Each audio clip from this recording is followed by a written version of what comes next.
People are saying this Minecraft video is the best video of 2025, or even the greatest Minecraft video ever made. Now, I disagree. I think the video that you're about to watch me react to is actually the greatest Minecraft video in the world, and I'm not the only one that thinks so based on views. So stick around to find out if you agree, and if you don't, thanks for watching anyway. Enjoy! In the biggest social experiment ever done in Minecraft, I scattered 1,000 people across 4 massive islands to simulate a realistic civilization. The players were given no help or guidance, and just like in real life, if you die, you remain dead forever. So already I can tell it's very similar to his newer video, which was 2 months ago, which is the one that everybody's saying is like the most popular one, or the greatest Minecraft video of all time. Either way, I watched that full thing. I think Ish did a very good job with that video, and I'm really excited to watch this video. No! Now each player has the freedom to do whatever they want. Gather resources, join a society, become a dictator, or if it comes down to it, go to war. With so many people on each island, anything can happen. But I can promise you one thing. This event ended up having the most entertaining story arc I've ever seen. You do not want to miss this. So pick a nation to root for and enjoy. Okay, he says pick a nation to root for, which there was 4 islands, and on the one that was 2 months ago there was 2 islands. This one's a lot harder to say because they're a lot more even. Now, like I said, I've watched the first 5 minutes of this video, so you'll see how they differentiate, but let's see. In the video, I present to you the 1,000 player civilization experiment. The intro's very similar, just as good. Don't forget, if you want to participate in these videos, join my Discord server, and of course, subscribe to my channel. Alright, everyone ready to be teleported? Jump if you're ready. You can see it's kind of laggy, but I don't even know how here we you go. get all of these people here. Like, I watched a video about Mog Swamp, kind of interviewing him, and he talks about so much of the behind the scenes, like their application process and everything like that. It's so crazy. I'd say you should also watch that on More Swamp, I think, and it's crazy. It's super cool. Oh, I'm in. On day 1, all 1,000 players were teleported to their islands, each its own biome. We had plains, desert, snow, and jungle. Okay, so this is what I was talking about before. This is kind of the only distinction between the islands.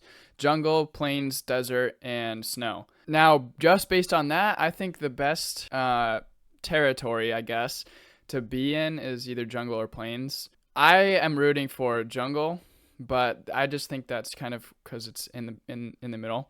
I think snow and desert are really hard, and plains maybe even too easy. So I'm going to vote right in the middle and go for jungle. This is huge. Most players spent the first day scouting their island, searching for a place to settle, but almost immediately we started to see people dying, and oddly they were all coming from the snow island. It turned out people were freezing to death after getting stuck in powdered snow, which looks exactly like regular snow but sucks you in like quicksand. Yeah, this was very similar to my first reaction to powdered snow. Terrible. I hated it. This guy's trying to free his friends. Oh, no. Imagine going through all of the application process just to die within the first 5 minutes. Oh man, that would be so frustrating. First, for the poor people on the snow island, trees were almost nowhere to be seen. The desert island also had very few trees, which players needed if they wanted to get wood. But the places where players did find trees quickly became extremely valuable hotspots for groups to settle at and colonize. Look at all these people coming together. Community crafting. They're making progress. Meanwhile, the people on the jungle island had essentially unlimited trees and were thus already thinking about other things. What did you say your plan was? I'm gonna take over the world. This is my right-hand man. Darbo. Hello, right-hand man Darbo. Don't talk to him. He doesn't speak. While having a lot of trees did seem like an advantage at first, many jungle people found the island to be difficult to traverse, given the immense amount of trees and the hostile mobs that would spawn on the surface due to lack of sunlight. Uh-oh. Uh-oh. This fear of traveling also... He just sits there, like, I guess it's weird. I can't...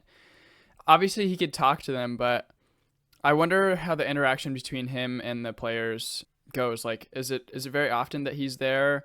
I know briefly on More Swamp's video, Mog Swamp's second channel, he talks about how often the server was open for the video that was 2 months ago, and it was something like 2 to 3 hours every day for like a week or two, or like 10 days, I think. I'm trying to stay away from spoilers because that video is fantastic, like I said. But yeah, so I wonder how this one went. Also made it more difficult for jungle people to talk with each other, since players could only read chat messages from people 100 blocks away from them or less. Although frankly, at least they didn't have to see what me and the admins were looking at.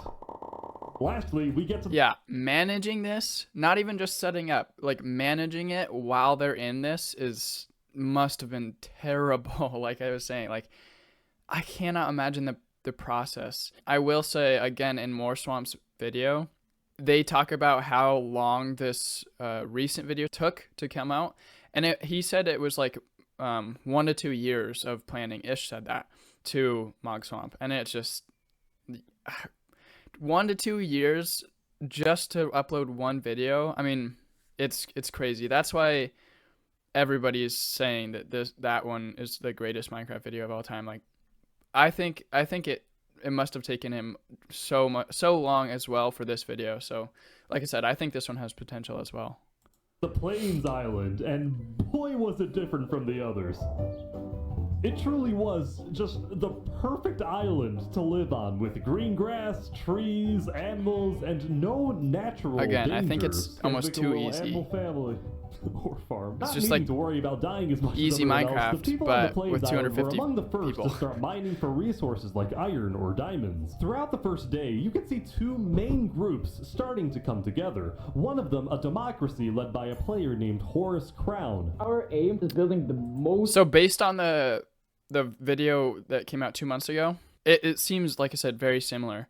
But I don't know if he put up borders in between all 4 islands, like the other video. He put up a border in between the 2 islands, which created a lot of tension right off the bat. So I wonder if there's any tension on these islands. beautiful and nicest city on the entire server. And the second, also a democracy led by a player named Sidefall. I just want to make sure nobody dies. It was actually Which is funny because Sidefall is in this other video. kind of odd how similar these two civilizations were. They were both located on the southern shore, they both had democratic elections, and their leaders both wanted good for their own people. I just hope nothing happens to change that. If I'm gonna make an Among Us character. Never mind, I hope they die. Soon it was the end of day 1. Players across all 4 islands logged off and made plans for the following day. Kicked by operators. So logged off. He doesn't give a time frame, but I wonder how long, like I said, how long they were in this first day. Because this first day was only 4 minutes of the hour and 15-minute long video. It was on day 2 when civilizations really began to thrive. In the southeast corner of the desert, what used to be an empty patch of grass was turning into the desert's largest nation. Wow. Hello, good sir. Yo, Sorry, what's pyramid. up, Ish? Sultan is back. You might recognize the player Storming Hell from my first civilization video where he led a nation called... Oh, so he made... I didn't even know this. He made another civilization video, except that one was only 200 players. 10 million views 1 year ago, so 3 years ago, Ish made his first civilization video. Now he's come out with 2 more, and both are ridiculous.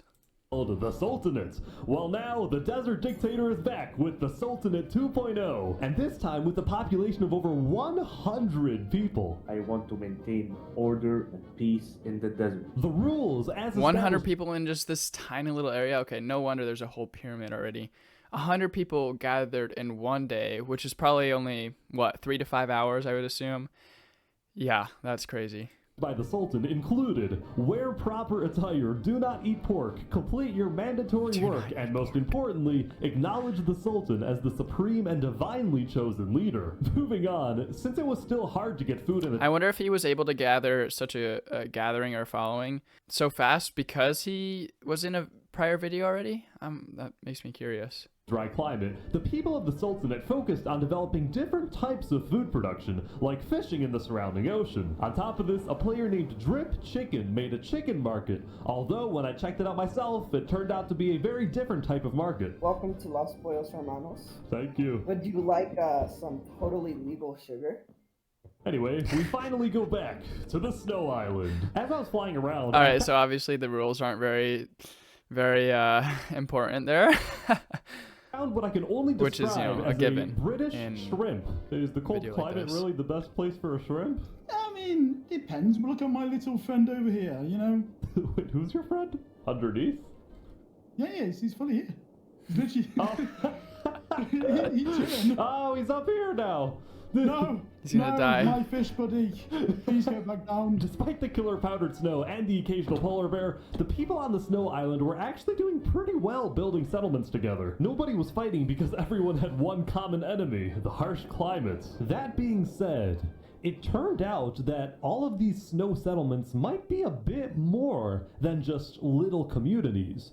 On day 2, rumor... I wonder, and this is something Ludwig wondered, I wonder if he gets, or with the application process, if he gets people that are particularly good at building. Like, some of these builds are really good. Like, I don't know if I could make a house that was, just shown back here. I'm not going to be able to find it, but still. was getting out about a conspiracy that, despite them all being spread out across the entire island, a lot of these snow settlements were actually but all some of them, I being guess, are just bricks. Or, I guess that was just a farmstead, but... run by garden, one but still. single person whose goal was to unify the entire snow island under one mighty empire. This person's name was Alanulo, and he was AKA, here comes the second main character, if you count the other guy in the desert. running this entire empire recruitment operation from an underground bunker where he felt he was safe for the time being. Essentially what he would do was hold meetings with people who were already leaders of their own settlements and convince them to merge their civilizations with his empire so they would be stronger together. He would give these leaders orders to fulfill, and in exchange they would be guaranteed high-ranking positions in the empire. If this empire actually succeeds in uniting all 300 people on the Snow Island, it would easily become the most powerful 300, I thought it was nation in the 250. world. In fact, it would be Maybe you just bigger than rounded the up. Sultanate and the two plains democracies combined. Will this ambitious plan actually succeed? Let's see what happens in the following days. I'm a little bit surprised that he hasn't said anything about jungle. That makes my decision waver a little bit. That being said, I wonder, another thing I was thinking about, I wonder if they have to be harsh about what your names can be, like if that goes into the application process.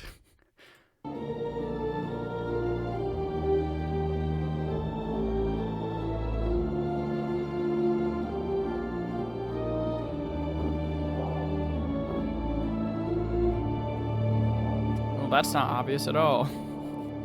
Some random torches. 920. Now cover the politics of every island except for the jungle. So what's Here we going go. on here? Well, quite frankly, I had no freaking idea. It was chaos. There were about 30 different camps and tribes. No, spread out that's across the not good. entire island, That's not and a good lot for of my them were in prediction. constant fights with each other. And to add to this, nobody wanted to travel too far into the jungle because they were scared of rogue tribes and especially hostile mobs. In fact, we actually had to remove creepers on day 3 because they were killing too many people. Wow. Whoever asked. Oh yeah, I Now, would be there so were upset actually dying by a two creeper. tribes that were considered the most influential in the jungle. In a The video like first, this. a river-based settlement called That's the cool. Sea People, whose leader was killed almost immediately by a random rogue tribe. The new leader, Yeek dedicated his rule to maintaining order, but the second influential tribe was located in the dead center of the jungle, and it was what appeared to be a faction revolving around the worship of a player named Seth. Hello, Mr. Seth. Oh, what's up, bro? Oh, Oh, this is They just all have a creepy. skin? You're telling me this isn't a personality cult? Nah, I wouldn't say that. It's a way of life, alright? As I was flying around, I happened to run into this guy again. I'm gonna take over the world. Believe it or not, he had actually become the leader of a pretty impressive settlement. Granted, there was a lot of internal drama in his tribe. Do you see this like really cool tower thing that we're building here? Yeah, it looks great. Yeah. It's really cool, isn't it? And do you see our farm over there? It looks really cool and nice. Now come over here. Could you tell us what this is? In short, two of Dude, Waba's I can't even tell you that farm looks good, buddy. tribe members built a librarian's tower, and he thought it was ugly and wanted to burn it down. Now, when I talked to the librarians, they said Wazik just doesn't like the library because he's illiterate. As I said, drama. Now, the jungle wasn't the only place having problems. The Plains Island was seeing both a surge in development, this whole place is awesome, but also a Okay, rise see, those are in cool tension. buildings. The leader of one of the Plains democracies, Horace Crown, had found out that the other Plains nation, run by Sidefall, had reached out to the Snow Island looking for potential allies. How do you reach, like, did somebody boat all the way over there, or are you talking about off server, like on Discord? Horace Crown did not like that Sidefall was reaching out to other islands instead of reaching out to him, so he quickly established his own alliance with two other Plains settlements, both located on the Look at east that palm side tree. of the Look at what is that? That's a massive, and that I didn't even realize both of those are massive builds. Like what? In 3 days. island, which would essentially cut off Sidefall's access to most of Plains if a war were to break out. We think Sidefall is definitely up to something, and we're planning to stop him. The people living on the Plains Island, who had otherwise taken their peaceful lives for granted, were getting very worried about a potential massive war that would devastate their homes. The problem with these videos is that everybody's always so suspicious of everybody else, and they just destroy each other. Like they don't. That's like almost the first thing that they do every single time.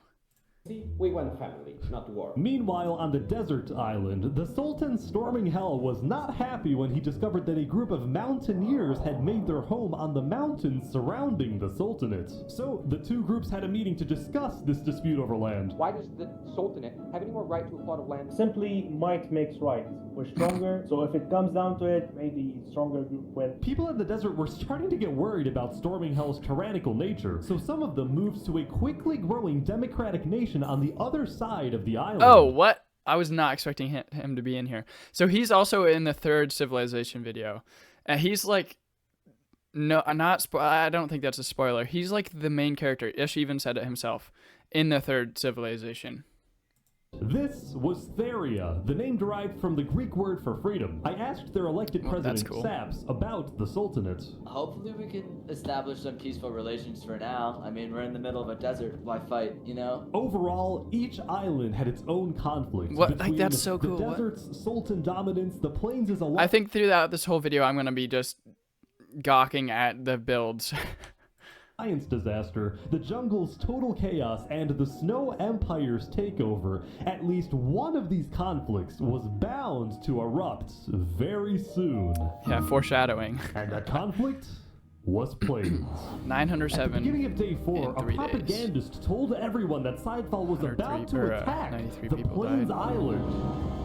Horace Crown called a code red, and everyone on Plains was freaking out. So at this point, you're probably wondering, what was Sidefall actually doing? Well, it turns out Sidefall was just as confused as everyone else, since he had no plans to attack anyone. The propagandist had lied. I have no clue what these guys are talking about. I don't want to attack anyone. I don't want a civil war. You were framed. I can't believe it. So now, both sides were gearing up for a war over nothing but a miscommunication. And all throughout, Sidefall was desperately trying to reach out to the other Plains leaders, saying that he didn't want war. The other leaders doubted him, but they actually agreed to meet with him as long as they met on neutral ground. Smart choice. Whoever told you guys I want war is lying. Tell us the truth then. While they talked, Horace Crown secretly had undercover spies search Sidefall's entire village, but he wasn't aware Sidefall had someone else place a bunch of TNT under his village. Oh, brutal. But No, before Sidefall, things you went dummy. Too far. Folks, we have a peace deal.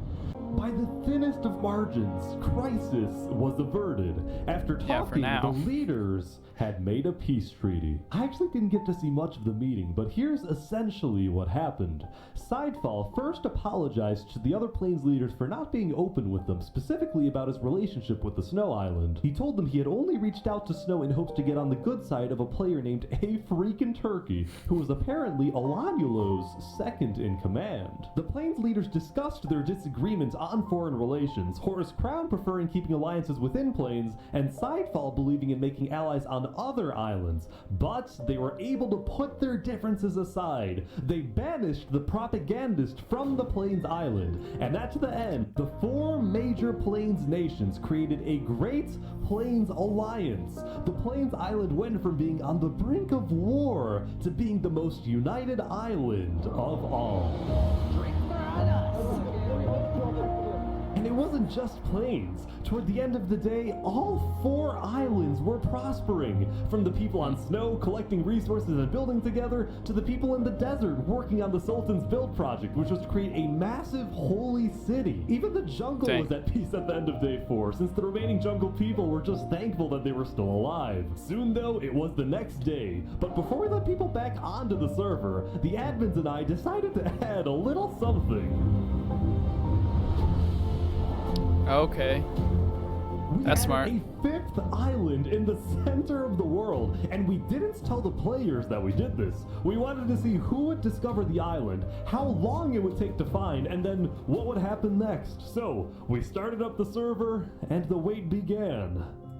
So, obviously, they are able to boat to other islands. That's probably what happened when that guy got banished. That being said, it's very interesting that they added a new island 5 days into the challenge. So we'll see what that means. Also, to mention something, I don't think in the 3rd civilization there was any period of time where all of the islands or both of the islands were safe or were sturdy. So this is interesting.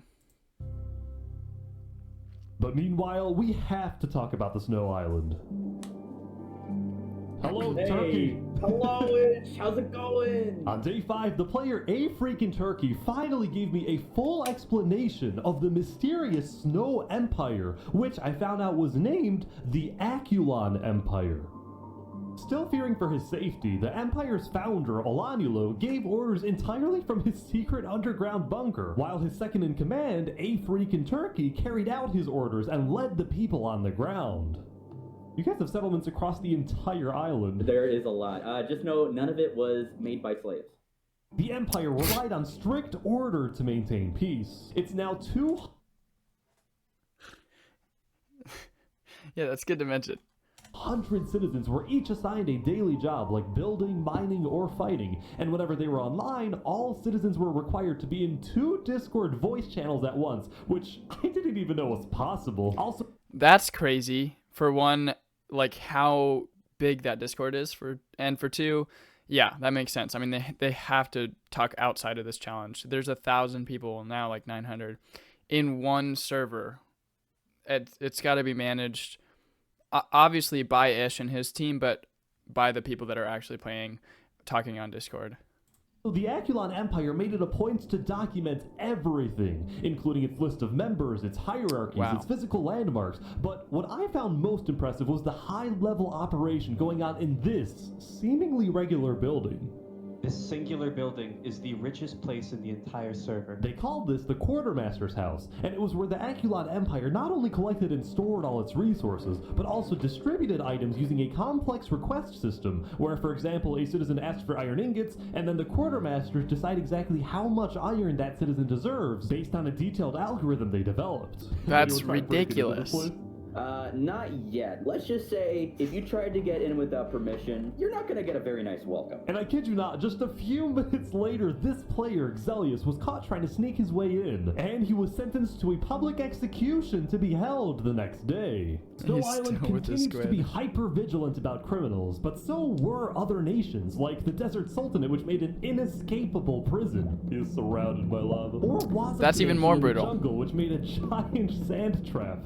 This is evil. Just you wait until We have a nice little deliberation with some Yeah. I'm gonna be put to death, you know. Like, Even planes didn't feel exactly safe, as this self-described capitalist nation made a giant wall to protect its people. We want to make sure that communists cannot take this away from us. But as So clearly, like in day 4, he was like, oh, everything seemed well. But like if they're making all these traps and all these, and banishing these people and putting everyone to death, it doesn't always stay that way. I was talking to these guys, I got tipped off from someone in the desert that something big was about to happen. The Sultanate army's on the move. The Sultan had sent his elite squad on a secret nighttime mission. Their goal? To find a group of people that had been rumored to want to assassinate the Sultan. They're at the north side of the island now. Oh yeah, okay, this is our target, Yeah, let's go. According to the Sultan, the people hiding in this little settlement were indeed the attempted assassins, and now the group had a decision to make. Oh, we gotta kill this guy. Do we kill this guy? Up until now, there hadn't been any violence between desert nations. Will this be the breaking point?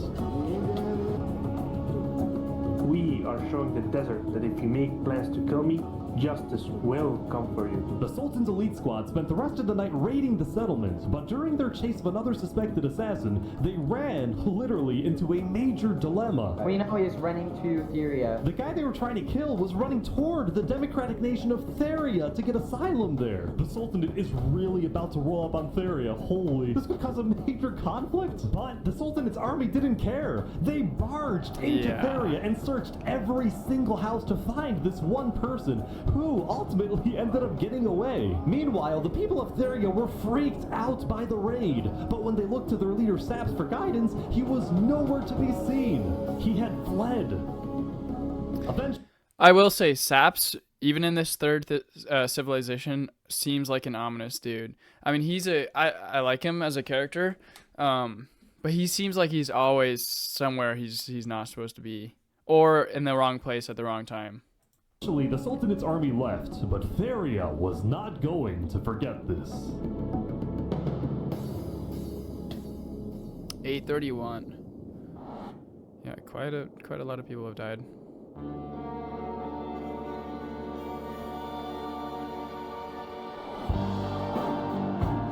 Brutal. By attempting to blow up the quartermaster's house, Zelius betrayed our people. And for this, he must die.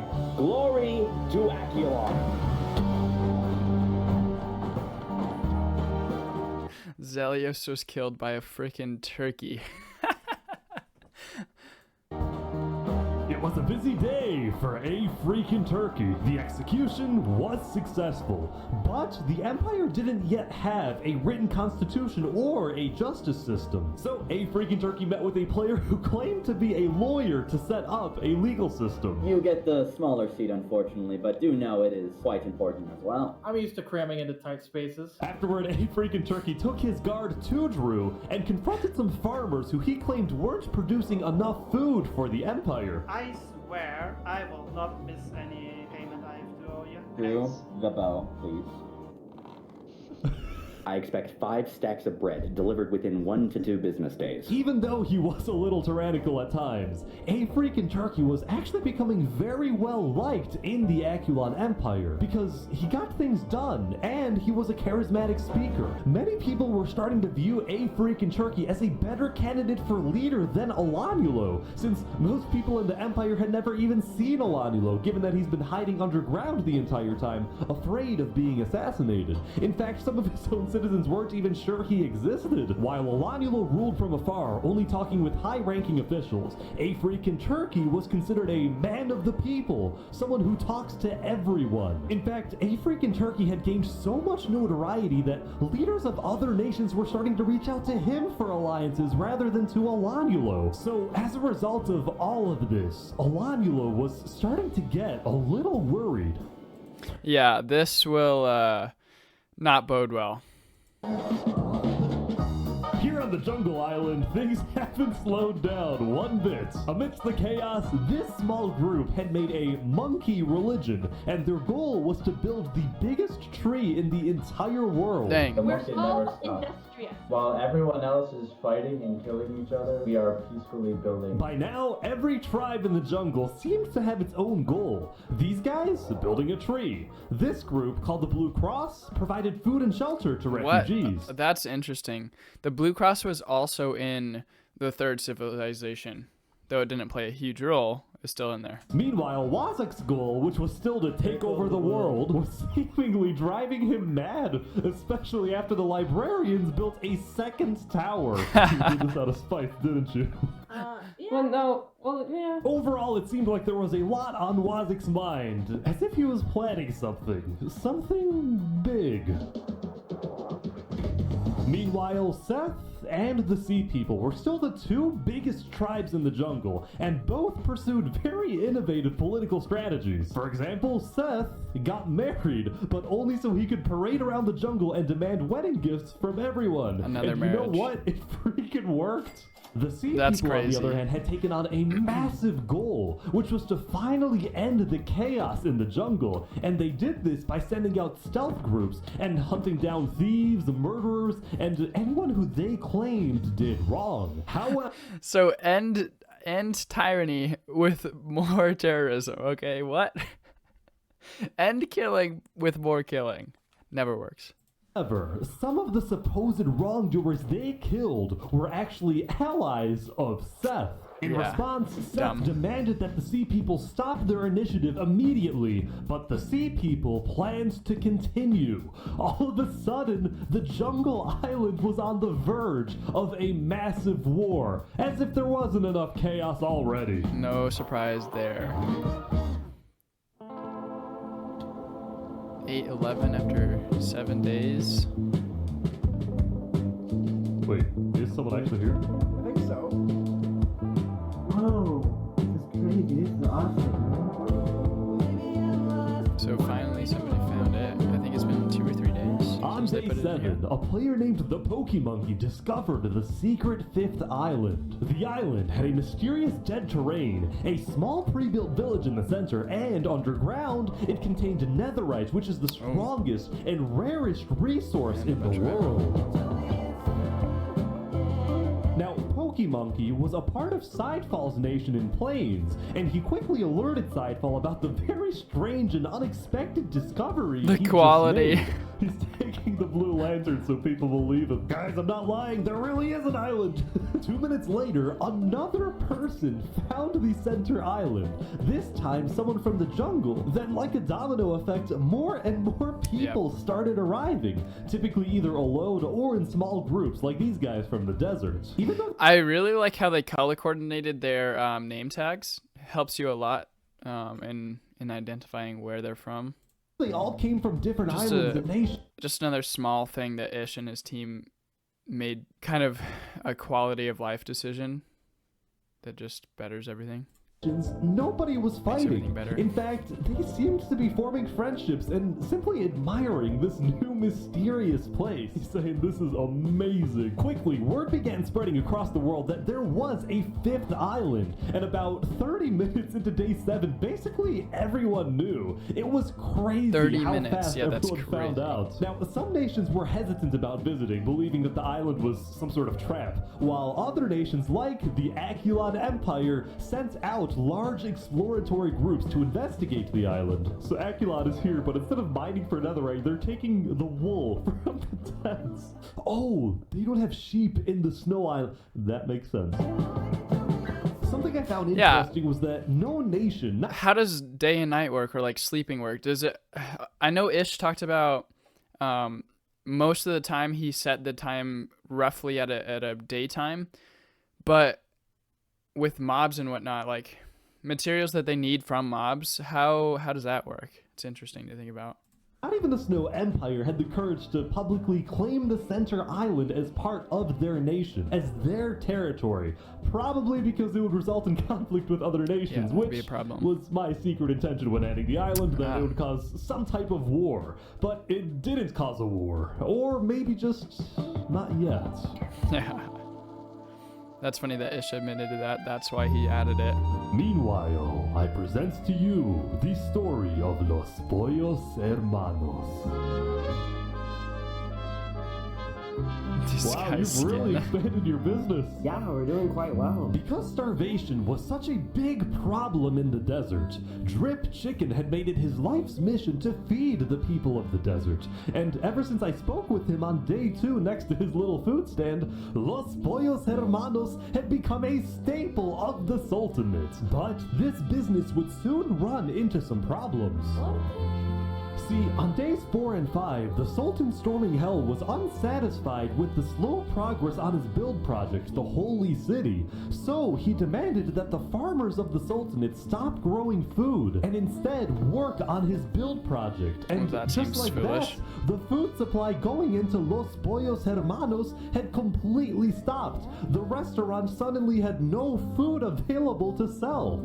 You don't build a nation by cutting their food, okay? You build a nation by feeding them. That doesn't make any sense. That guy, I don't like him, okay?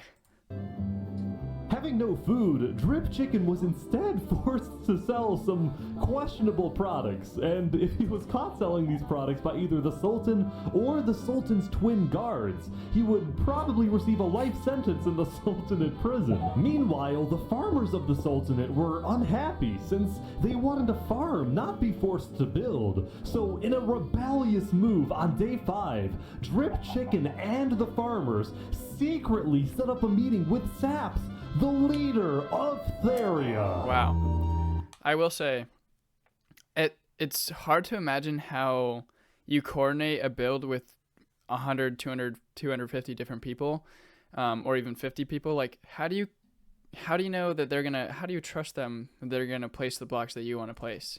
I think this monarch in the desert is kind of crazy, kind of cuckoo. I know you want to move to Theria, but if you do, the Sultan will send his elite squad to hunt you down. Yeah. So, what do we do?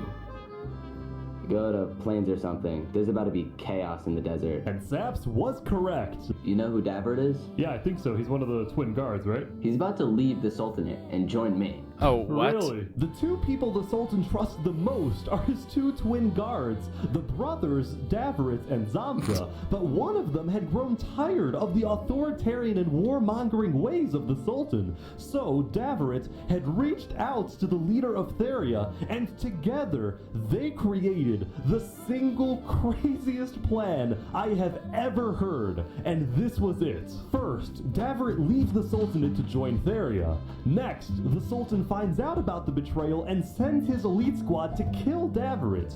Then, when the elite squad is away hunting for Davrit, and the Sultan is therefore alone, Davrit will sneak back into the Sultanate and kill the Sultan. A solo assassination? Leadership over the Sultanate, and as the new leader, he will finally bring peace to the desert. Wow. Davrit, there is no way this works. Brother, grow some chest hair. Trust me, it'll work, alright? So, at the end of... What a good line. Day 7, Davrit snuck out of the Sultanate and headed to Theria to begin the operation, while Drip Chicken and the farmers fled to the Plains Island. On their way out, some of them took one final look back at their home, at their restaurant, knowing that they would probably never see it again, knowing that the story of Los Pollos Hermanos had come to an end. Bittersweet. It'll be better for them. 792. On day 8, there was a major event on the Snow Island. For the first time ever, Emperor Olanulo had come out from his underground bunker. He had summoned the entire Snow Island to the Aculon Castle so he could publicly be crowned as the leader. Wow. Before the coronation, all high-ranking officials were required to provide Olanulo a gift. I present to you a high-quality pair of premium brand sneakers. Thank you, Applewood. I, Baron Saul Goodman, give you this present, Lord Olanulo. My presence is your present. After the Kill gift, him! Olanulo asked his second-in-command, A Freakin' Turkey, to make a speech affirming Olanulo's undisputed leadership. My friends, the Aculon Empire is the strongest nation in the world. Not because of one leader, but because of all of us.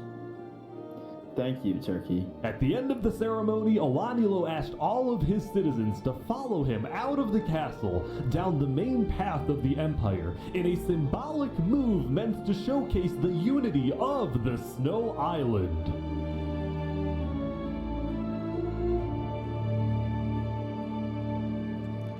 Their cinematic shots are so good. Also in More Swamp's video, when he talked to Ish, they talked about how he hardly recreated the scenes. So I wonder how much they recreated the scenes here. Like, is any of this recreated? Like, it looks so good and so cinematic, and it's hard to believe that just the players kind of formed that themselves.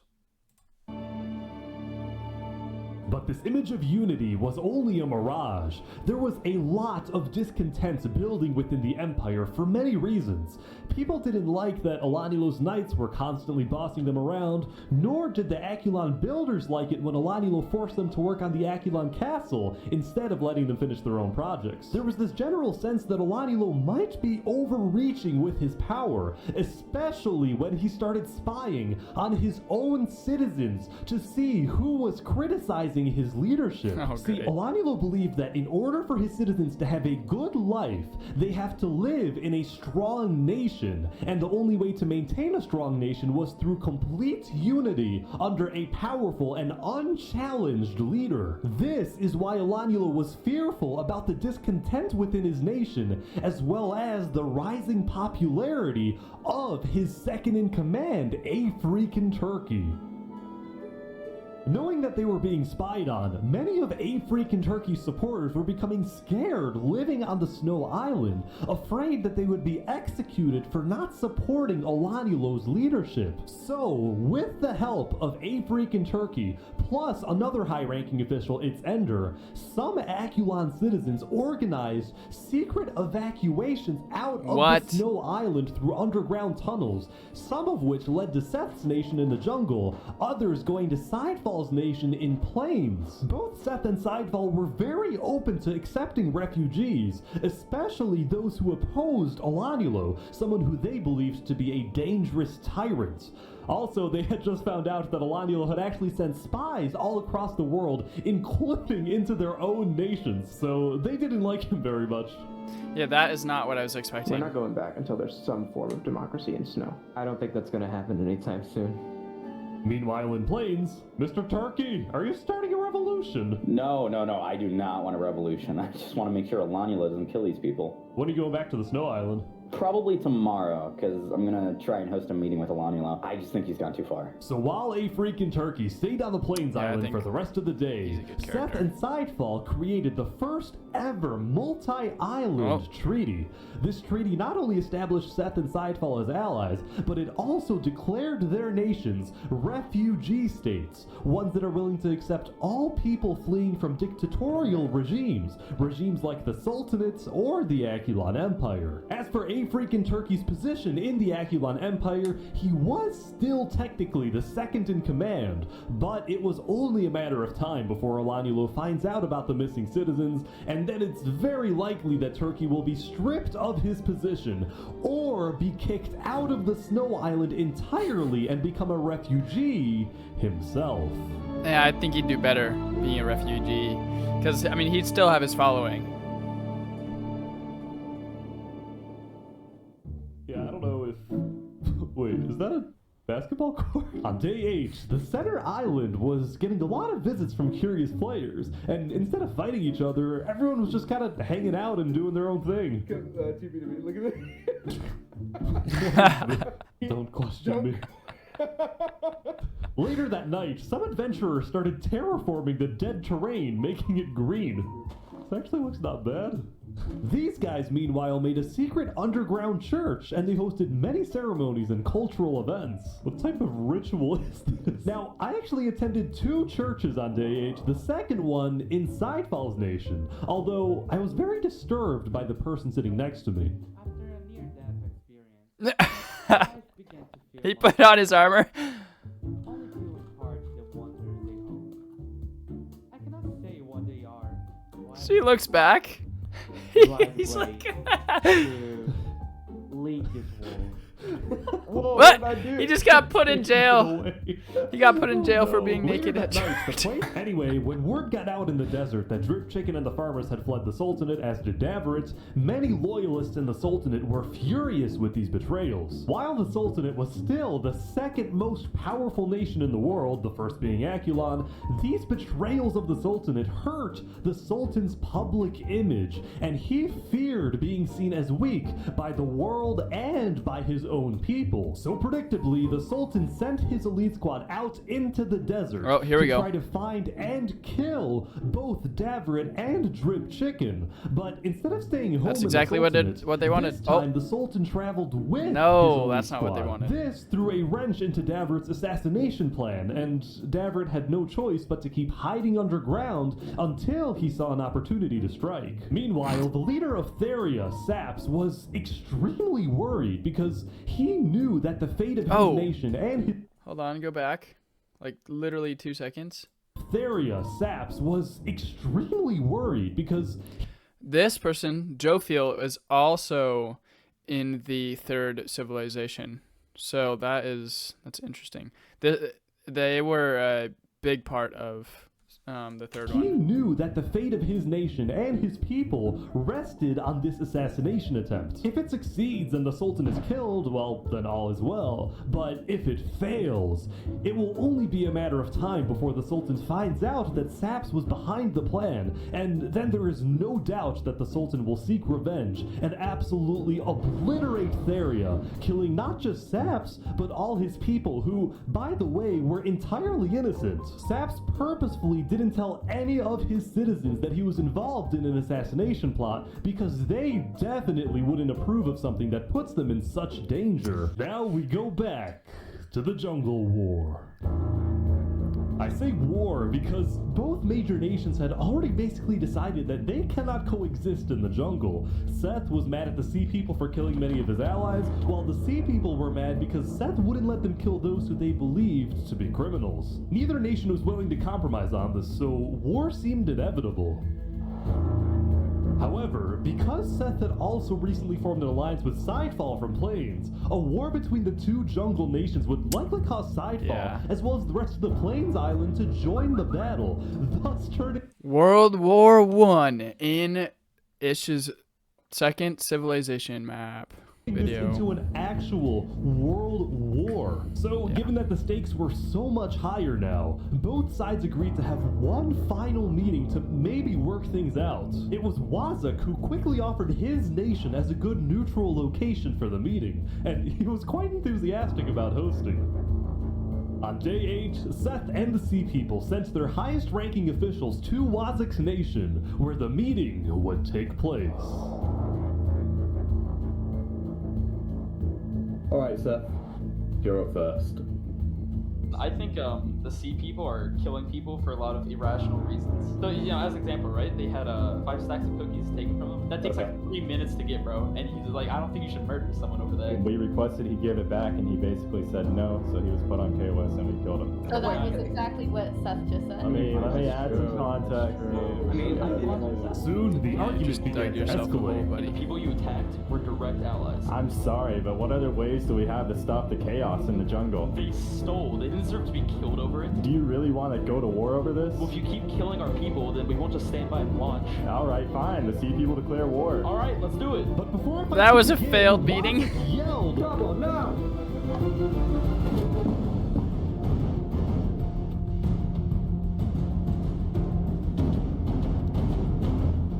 Dang! No wonder. No wonder he was so enthusiastic about everybody meeting.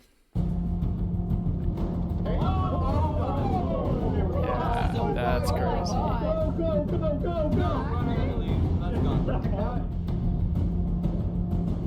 Wazik had just killed 7 people using his sand trap before getting away.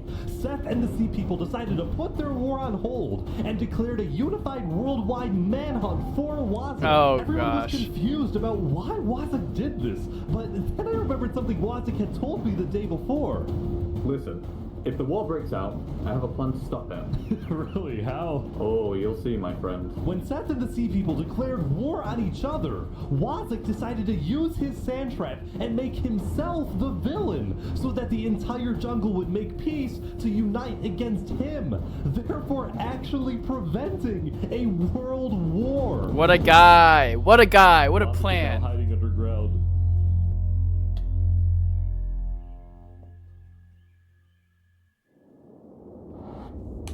After spending most of the previous day trying to hunt down his enemies, the Sultan storming Hell decided to take a break from the hunt and attend a wedding hosted by a small neighboring desert nation. It was a huge honor in the desert for the Sultan to visit your civilization, so there was a lot of buzz surrounding the Sultan's visit, and everyone in the desert knew he would be there.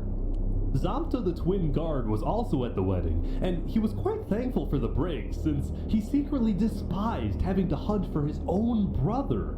When the Sultan demanded that Davrit be tracked down and killed, Zamta was horrified by this order, but he kept silent, fearing that he'd be next. Zamta could only hope that Davrit was far away now, hiding in a place where the Sultan would never find him. But it turned out Davrit was not far away at all, because he was on a mission. He's actually here.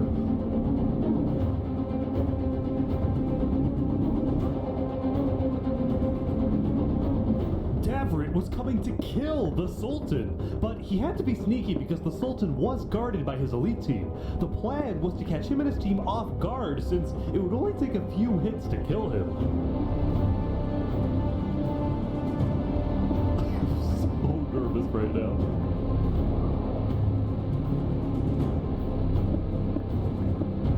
Did the wedding end? The wedding's over. He's leaving. Oh, he's leaving. He's running out of time. No. He's gonna miss it. He's gonna miss his opportunity. No, he's not. Oh, Davrit! Holy crap! Oh, he's hit him so many times. Wait, Storming's getting away? The elite team is on Davrit big time. Oh.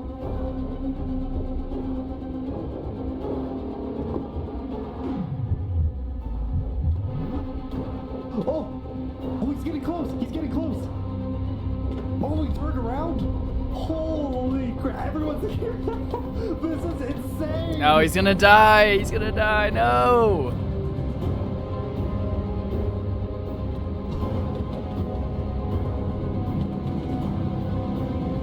Do they have gapples? No! He died!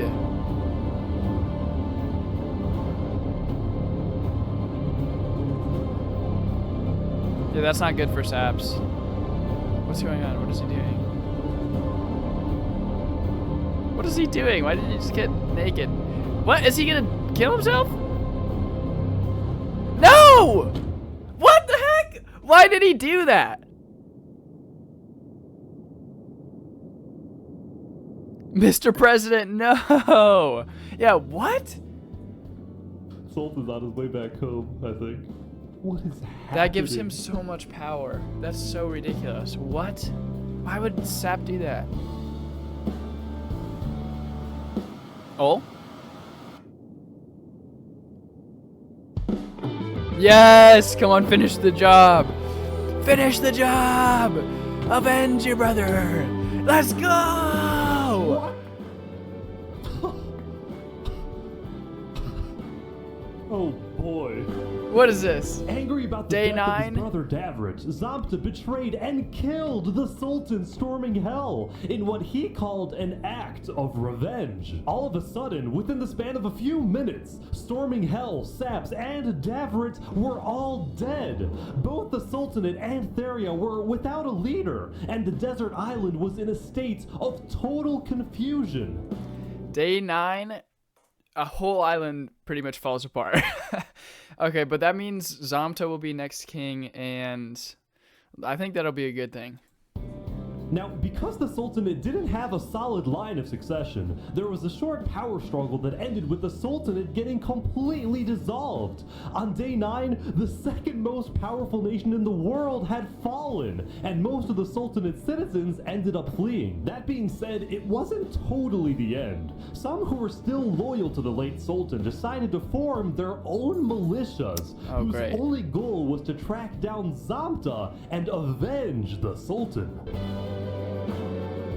Theria, on the other hand, didn't dissolve and instead elected a new leader, a player named Jofiel, who was well liked and trusted in the community. Still, the people of Theria would continue to live in a state of fear, afraid they would be invaded by one of the new desert militias. Also, they would never find out why their founder Saps jumped off the Therian tower, which he did because of guilt. After he saw Daveret die, Saps believed that the Sultan would invade and destroy Theria, and he felt too ashamed knowing that he would be responsible. It was only thanks to Zamta that the invasion didn't happen. The death of the Sultan sent shockwaves throughout not just the desert, but the whole world. Many nations went on lockdown, including the Akulon Empire. While they technically weren't allies, Emperor Olanilo had always admired Sultan Storminghel's strong authoritarian leadership. So after the lockdown, Olanilo sent his diplomats to the desert to offer support to the Sultanate militias. At the same time, on the Plains Island, Drip Chicken of Los Pollos Hermanos was watching the desert from afar, and he was worried about these rumored desert militias. Because Drip Chicken was from the desert, he was able to educate his customers in Plains about the politics of the desert, and after Saps's death, he encouraged Sidefall to send diplomats to Theria quickly, and Sidefall did just that. On day 9, Theria officially joined Seth and all the Plains nations in the refugee state contract, and what originally started as a simple refugee agreement between Seth and Sidefall had now turned into a worldwide alliance called the Alliance of Democratic Nations, or put simply, the Allies. Wait. In day 9, so much has happened. 3 leaders just died, pretty much. Well, Davardi wasn't a leader yet, but 3 major people died, and then 3 different islands just converged. What?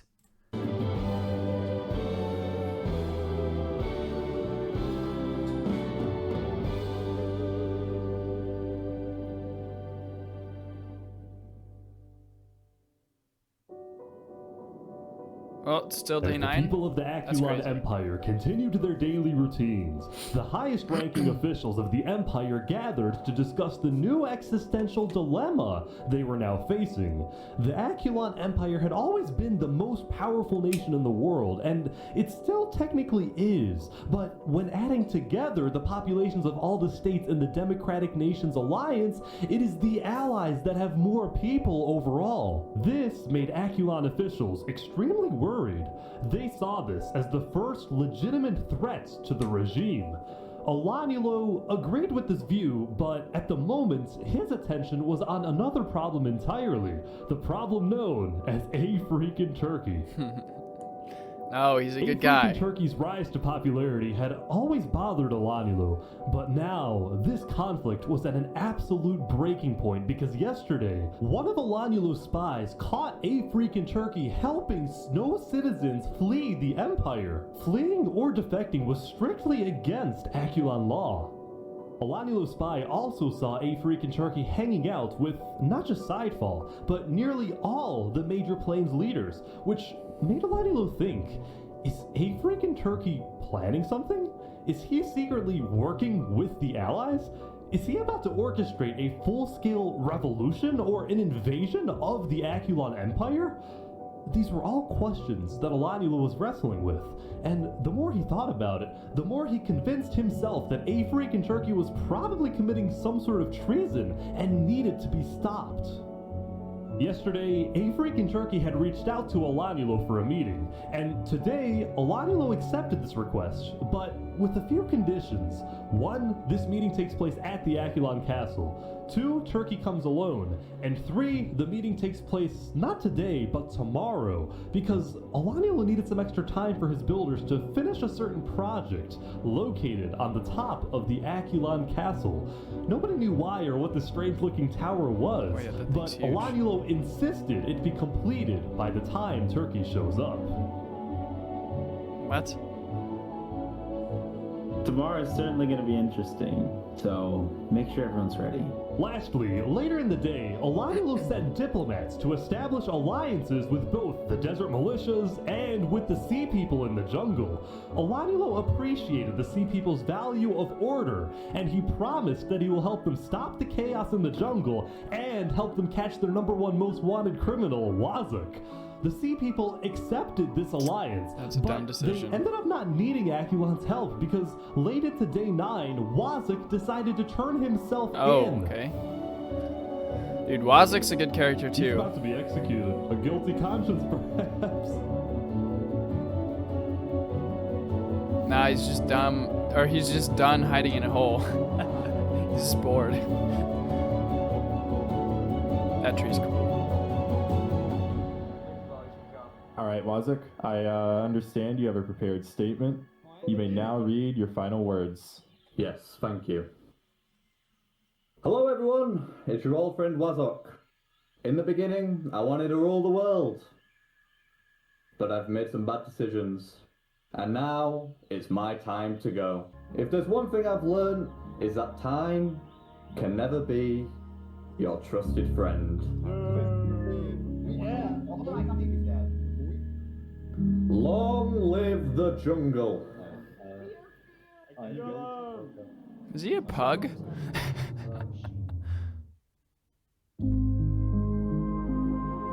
Brutal. A moment of silence for him.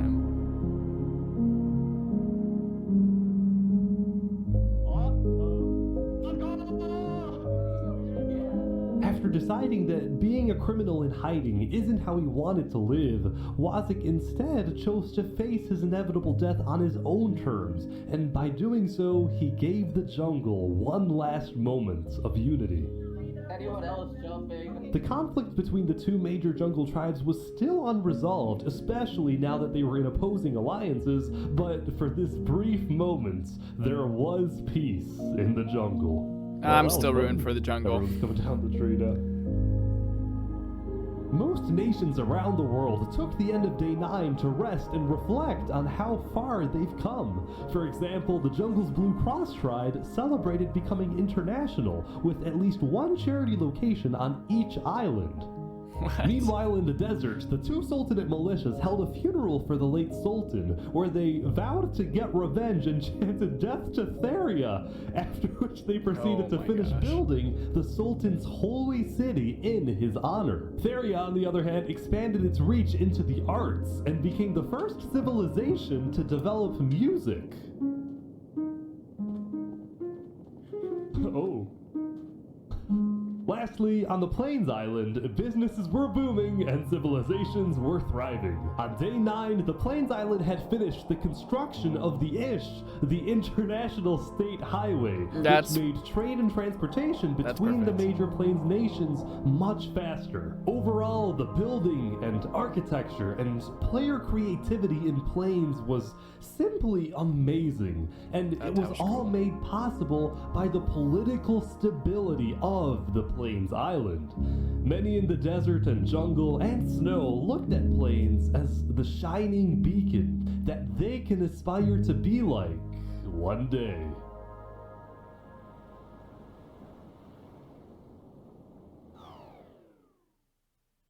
Oh, great. What's going on? As the end of the day approached, Afreak and Turkey returned to the Plains Tavern after spending the day traveling around the world, visiting civilizations in the jungle, the deserts, and of course the Plains Island. During many of his visits, he was very surprised when he found out that most people from these foreign nations not only knew about him, but admired him. This was because rumor had spread about his disobedience to Elanulo, and as a result, he had earned a worldwide reputation as the savior of refugees, the honorable rebel, the man who stood up to the emperor, and everywhere A Freakin' Turkey went, he was welcomed with open arms. By the way, The I think main you would've been character? perfect for that. Yeah, I heard there was a comedy show here. You should have called me over. When it came to the Aculon Empire, the truth was, A Freakin' Turkey had no intention of causing any type of uprising or revolution. In fact, he was strictly against the idea, knowing just how devastating a major war would be. But he did want change in the Empire. During his prolonged stay in Plains, he had seen what freedom and democracy look like. He had come to regret his more tyrannical actions in the early days, and he now envisioned a reformed Aculon Empire. His new dream was to bring democracy to Snow, bring freedom to the people of the Aculon Empire, and make the Snow refugees feel safe to come back home. I might just be overly optimistic, but I think we can achieve world peace. Okay. Is he gonna kill Freakin' Turkey is able Elanulo? to convince Elanulo to convert the empire from a tyrannical dictatorship into a free democracy, and then the Aculon Empire ends up joining the Allies, then world peace wouldn't just be a far-fetched idea for wishful thinkers. It would actually happen. With this massive goal in mind, A Freakin' Turkey prepared for tomorrow for his big meeting with Elanulo. Nah, I don't think it goes good. I don't think for 1 second that goes good. Also, Day 9 single-handedly carried this video. So much happened in Day 9, dude. Also, by 10 days in, 730 people left. Just remember everything we talked about. So much happened in Day 9. We'll be watching. Before A Freakin' Turkey took off for the Snow Island, he had met with the 4 major plains leaders one last time to tell them what he hopes to achieve in his upcoming talk with Elanulo. The Plains leaders were pessimistic. See, when they heard about Elanulo's strict conditions for the meeting to take place, they suspected that this was going to be the meeting where Elanulo removes Turkey from his second-in-command position, or worse, puts Turkey in Aculon's prison. Yeah, I can see that. Whatever happens today, the Plains leaders promised Turkey that he has the full support of the allied nations. Even if they can't attend the meeting, they will be watching and will do whatever they can to help him. Dude, the cinematography in this video is so good. Ish did so good with this video. There we go, Turkey is now back on the Snow Island. I think he's going to the meeting right away.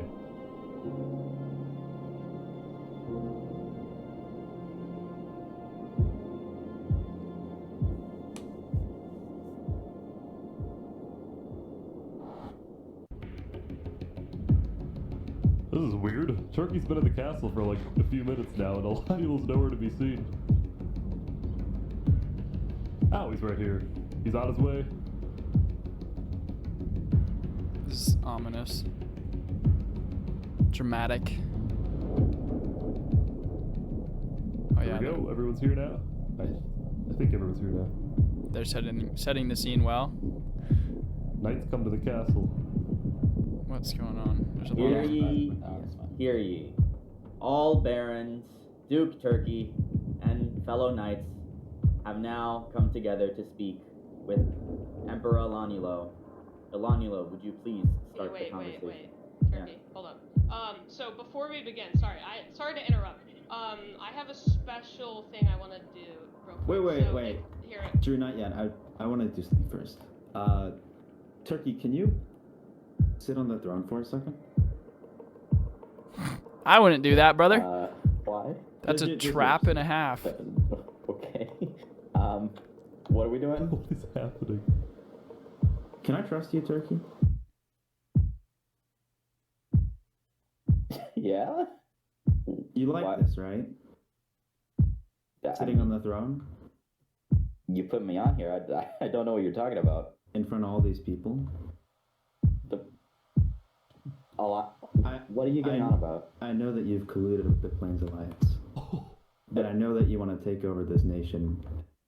Take this throne for yourself. Whoa. What? There's nothing you can do at this point to convince me that you're not plotting a revolution against me. I caught you red-handed. No! Alanielo!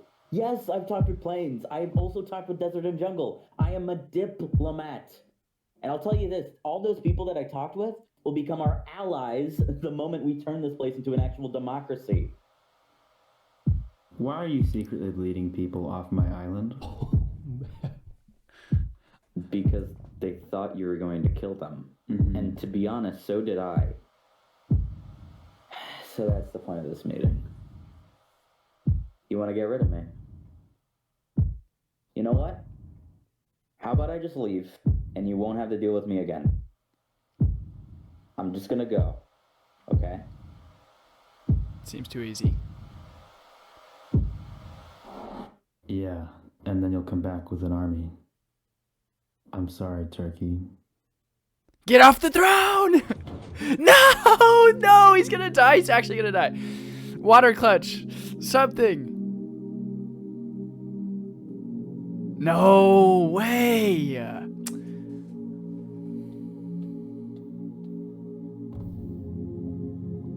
Bro, not what I wanted. Wow.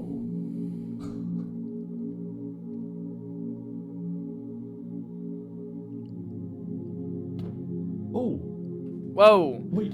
Spider was also in the third civilization, by the way. They're killing Turkey's supporters. They're hunting down his supporters. Bro, as this well. is so messed up. This is crazy.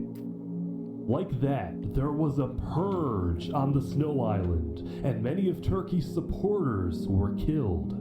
The few who were able to escape immediately swam to the other islands to tell everyone exactly what happened. The true And World all War. of the knights started executing Bernie, Ender, Turkey. They assassinated some of the most loved members of Akalon. When Afrik and Turkey's death message appeared in chats, people around the world were outraged, and shortly after, the leaders of the allied nations started activating their militaries, putting them on standby. Turkey once visited Los Pollos Hermanos. I'm giving the army chicken for 50% off to make sure they're ready for battle. Meanwhile, Alanielo got word that the allies were preparing their armies, so he declared a full lockdown, reached out to his own allies, and called them to the Akulon castle to be ready in case the allies declare war. And sure enough, when the Plains leaders talked with Theria and Seth, the votes was unanimous. Dude, so what did they say earlier? It's like 230 people versus 340, probably a little bit less now, but yeah, I mean, I can only see the allies beating the snow biome, the snow. On day 10, the Alliance of Democratic Nations officially declared war on the Akulon Empire. I just want to say I wish you luck and great success. Hopefully we all see some of you tomorrow to sign the constitution of the new Akulon Republic, the new Akulon Republic that we all dream about having. Thank you all. This isn't about us. This isn't about our lives. It's about getting justice for Turkey and ridding the world of tyranny. All the allied nations met up at the center island so they could attack the Snow Island together. Yep.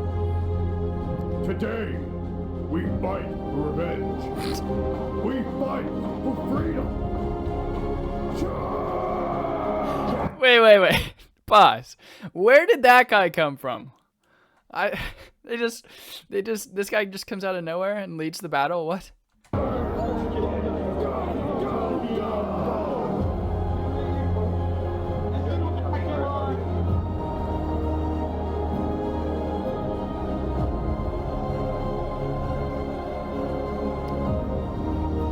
Good finale coming up.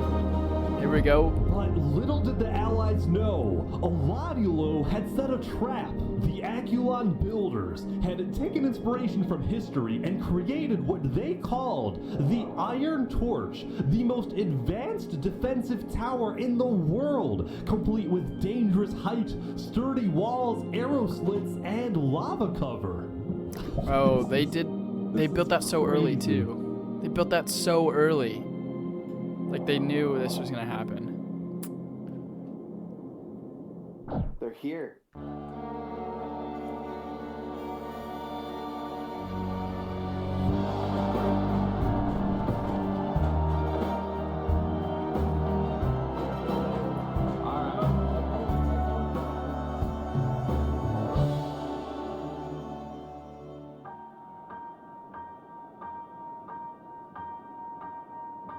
Time can never be. Oh, I hope this isn't copyright. Friend or your sworn ally. No, it's the harshest mistress of all. Bro, this is so hype. Ish, you guys did great. And life is just a chain of moments spent, 1,000 hellos and goodbyes. Maybe a love like ours can leave out its call.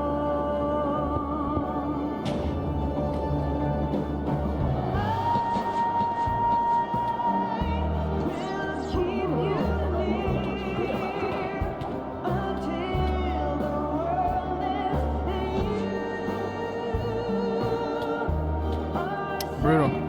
Oof. Ish fan.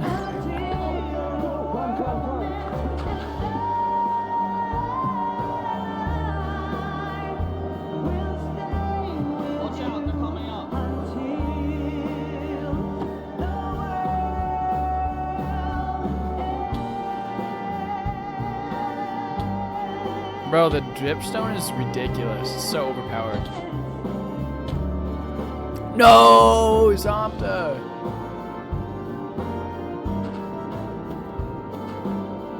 What? That's smart.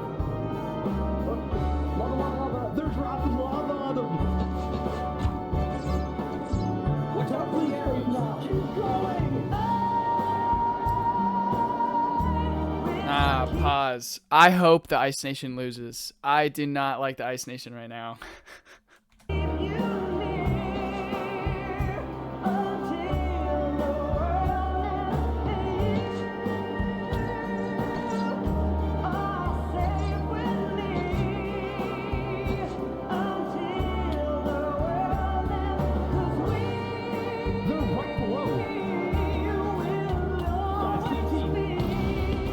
Boom! Let's go!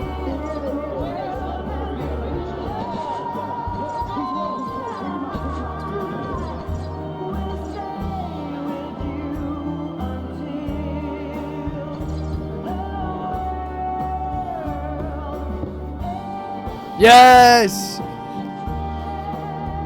Props to him, honestly, for fighting with his nation.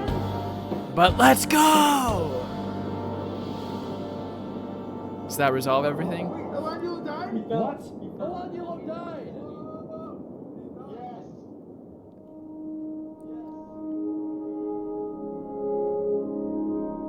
Soon after Elanulo died, the Aculon Empire officially surrendered.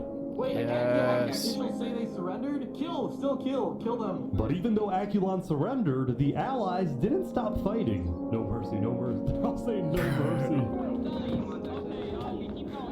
Like that, there was a purge on the Snow Island. But this time, it was the supporters of Turkey doing the killing. It's just an absolute slaughter fest. No, not the shrimp. After a while, the Allies had completely taken over the Iron Torch, and all the Aculon forces had either been killed or had fled the island and gone into hiding. And with that, the Alliance of Democratic Nations had defeated the Aculon Empire. Darn it, you dumb ad. Ruin the moment.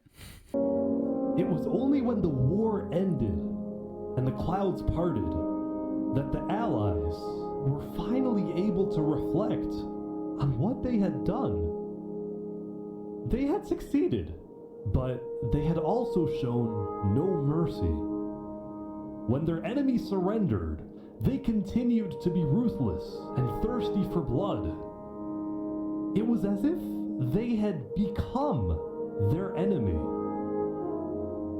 As the Allies each safely returned to their homes, now with a clear mind, many of them felt regret. Neither side was completely innocent, and the war was complicated. But at least it was over, and the Allies had won.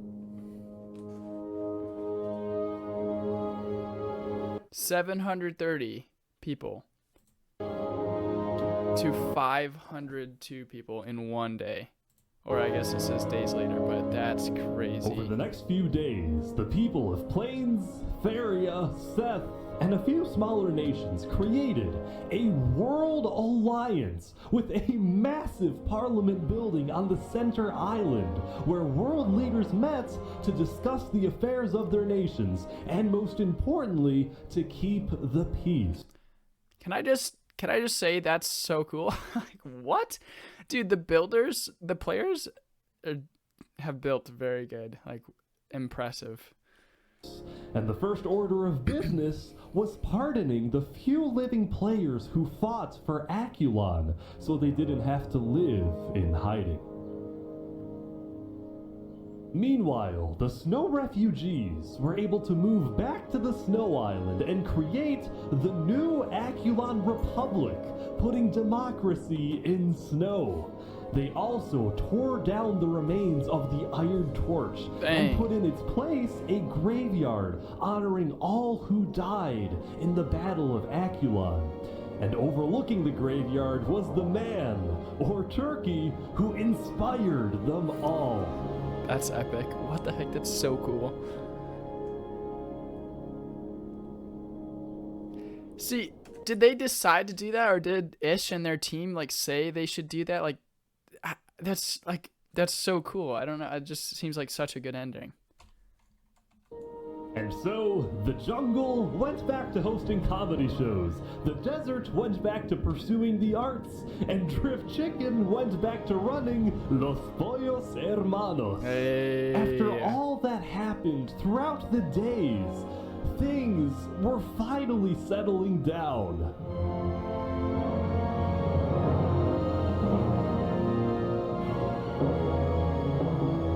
For many players, the newfound peace allowed for new stories to begin. But for us, it's a good place to end.